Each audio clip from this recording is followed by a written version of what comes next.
அம்மன் வருகிறது என்று அம்மன் பாத சொன்னங்களை போற்றி துதி செய்கிறார். அதுவும் தவிர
சக்தி நாம் பல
சக்தி ஒன்று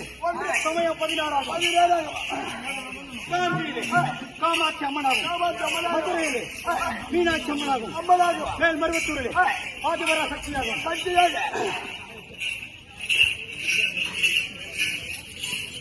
மேல்மலையனூரிலே அங்காள அம்மனாகும், மதுரையிலே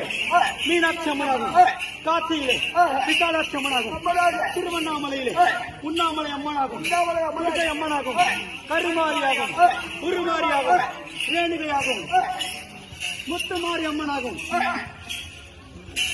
சமயபுரத்திலே மாரியம்மனாகும், இப்படி என்று சொல்லக்கூடிய சக்தி ஒன்று சமயம் 16 இந்த பக்தர்களுக்கு காட்சியளித்து வருகிறது. அப்படி காட்சியளித்து வரும் தருவாயில் நேற்றைய தினத்தில் என் மகனாக விளங்கக்கூடிய ருத்ர வன்னியத்தில் போருக்கு செல்லும் போது அந்த வாதாபி சூழலுக்கு நாம போருக்கு அனுப்பி வைத்தோம். அப்படி போருக்கு அனுப்பும் தருவாயில் என் மகனால் இந்த வாதாபி சூரன் நிராயுதபாணியாக இருந்தபடினால் இன்று போய் நாளை உனக்கு தீரம் இருந்தால்